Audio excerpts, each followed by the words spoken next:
Assalamualaikum warahmatullahi wabarakatuh. Alhamdulillah, alhamdulillahi rabbil alamin, wassalatu wassalamu ala asyrafil anbiya'i wal mursalin sayyidina Muhammadin wa ala alihi washabihi ajmain, amma ba'd. Pertama-tama marilah kita panjatkan puji syukur kehadirat Allah Subhanahu wa taala, di mana pada pagi hari ini kita masih diberikan kesempatan untuk melanjutkan perkuliahan kita. Salawat serta salam tak lupa pula kita junjungkan kepada baginda kita Muhammad sallallahu alaihi wasallam. Baiklah, perkenalkan, nama saya David. Saya di sini akan memaparkan materi kami atau materi dari kelompok 3 yang bertema paradigma dakwah. Baiklah, langsung saja saya bacakan materi yang pertama. Sistem umum paradigma ilmu dakwah. Paradigma ilmu dakwah atau yang biasa disingkat dengan PID merupakan suatu pandangan yang mendasar tentang apa yang menjadi pokok persoalan dari ilmu dakwah. Realisasi terhadap manifestasi Islam itu mengarah ke suatu kondisi ideal hidup manusia yang dikehendaki oleh Islam yang kemudian disebut tujuan dakwah. Sistem umum paradigma ilmu dakwah terdiri dari 5 unsur, yakni yang pertama itu dimensi-dimensi Islam, yang kedua komunikasi, yang ketiga penerima pesan, yang keempat tujuan dakwah, yang kelima evaluasi dakwah. Kelima unsur ini terkait secara sistematik, sehingga antara satu unsur dan unsur yang lain terhubung dengan kejelasan sifat. Kemudian kaitannya dengan fungsi teori sebagai penjelasan ilmiah yang harus ada pada setiap ilmu, maka pada masing-masing unsur tersebut dikaji teori-teori serumpun yang relevan. Teori-teori tersebut bukan merupakan buatan atau pesan Tuhan, akan tetapi merupakan buatan manusia dari pemahamannya terhadap pesan Tuhan atau ajaran agama. Inilah yang secara strategis perlu dipahami terlebih dahulu agar jelas proporsi pemahaman tentang ajaran dan ilmu. Poin pertama, dimensi-dimensi Islam berpotensi menduduki unsur pertama sistem umum paradigma ilmu dakwah. Karena dari sinilah dakwah muncul sebagai suatu ilmu, di samping sebagai aktivitas. Dalam versi konsep metodologis Al-Faruqi, Islam memiliki 3 dimensi, yaitu yang pertama bentuk, yang kedua esensi, hakikat atau makna, dan yang ketiga perwujudan. Dari ketiga dimensi tersebut, secara ringkas dapat dipahami bahwa Islam merupakan suatu agama, atau dapat dikatakan juga suatu ide ajaran yang memiliki bentuk, esensi, dan manfaat atau manifestasi tertentu dalam realitas sejarahnya. Ketiga dimensi tersebut memperoleh tempatnya dalam realitas kesejarahan umat manusia melalui suatu aktivitas yang disebut dengan dakwah. Singkatnya begini, tanpa dakwah, Islam tidak ada dalam realitas sejarah manusia.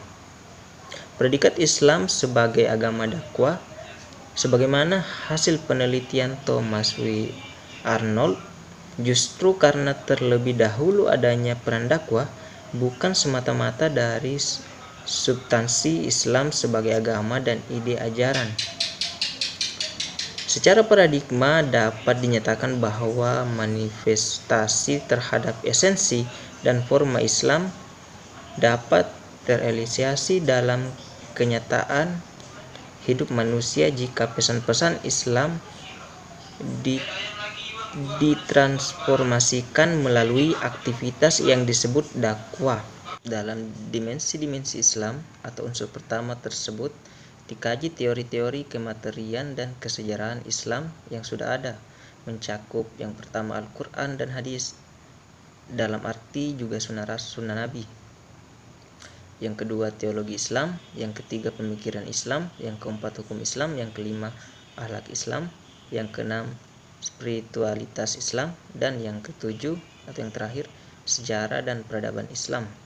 Untuk mencapai realitas histori 3-5 yang ingin diciptakan, dimensi-dimensi Islam perlu diterjemahkan ke bentuk komunikasi.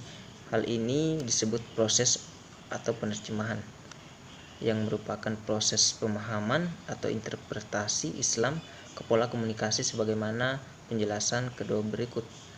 Yang kedua, komunikasi. Secara konseptual filosofis, dalam paradigma ilmu dakwah merupakan pola yang sengaja diciptakan untuk terciptanya manifestasi Islam dalam realitas hidup manusia. Dalam unsur kedua ini dikaji 6 hal, yaitu teori-teori komunikasi, yang kedua pesan-pesan dakwah, yang ketiga perintah dakwah, yang keempat etika dakwah, yang kelima prinsip-prinsip dakwah, dan yang keenam kualifikasi pelaku dakwah atau yang dimaksud dengan dai. Hal kedua ini sampai dengan hal keenam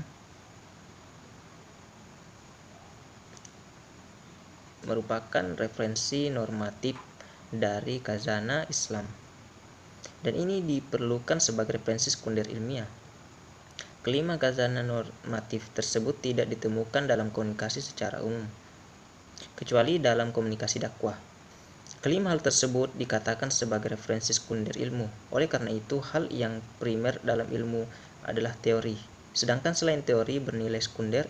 Sebaliknya, dalam ajaran kelima hal itu bernilai primer, sedangkan teori bernilai sekunder. Kemudian, komunikasi sebagai pola yang sengaja diciptakan untuk terciptanya manifestasi Islam masih merupakan rancangan dasar dan oleh karenanya perlu ditransformasikan kepada penerima pesan yang lazim disebut dengan ma'du. Dalam transformasi ini termuat proses pemahaman terhadap penerima pesan dan proses penyampaian pesan, pemahaman dan kemudian aksinya. Pemahaman terhadap penerima pesan melahirkan metode, media, dan strategi dakwah yang bekalnya telah diberikan oleh keenam hal tersebut di atas. Dalam transformasi ini termuat proses pemahaman terhadap penerima pesan dan proses penyampaian pesan, pemahaman dan kemudian aksinya, merupakan referensi normatif dari khazanah Islam, dan ini diperlukan sebagai referensi sekunder ilmiah. Kelima khazanah normatif tersebut tidak ditemukan dalam komunikasi secara umum, kecuali dalam komunikasi dakwah.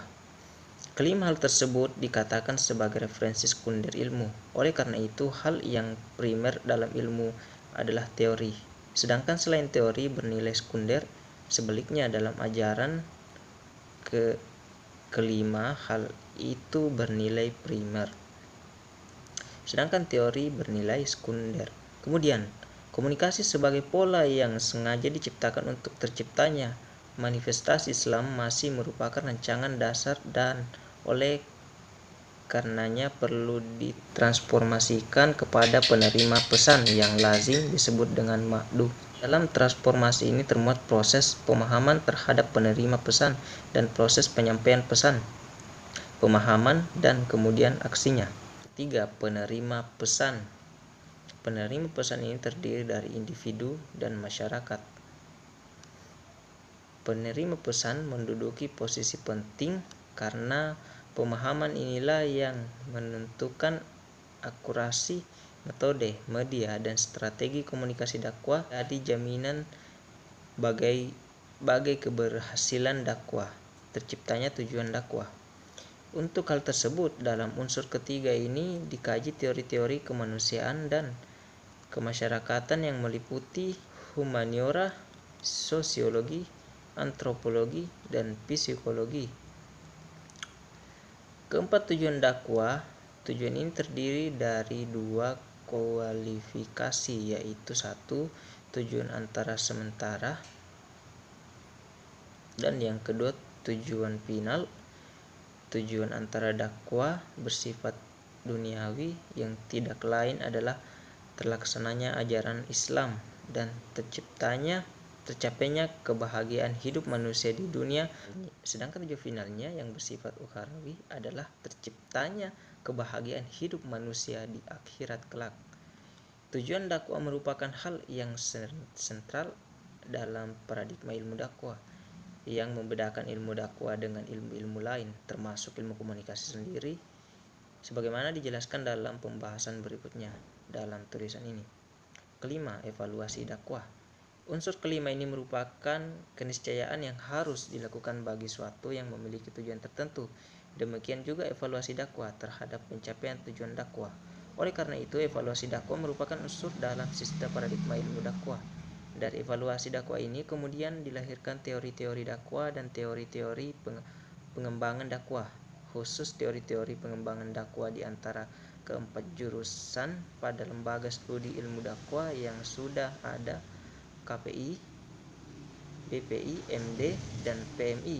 Jurusan PMI atau yang dimaksud dengan pengembangan masyarakat Islam merupakan jurusan yang menjadi konsumen dan penanggung jawab utama kaitannya dengan studi dan produksi teori-teori pengembangan dakwah, sedangkan ketiga jurusan lainnya berkedudukan sebagai teori pendukung.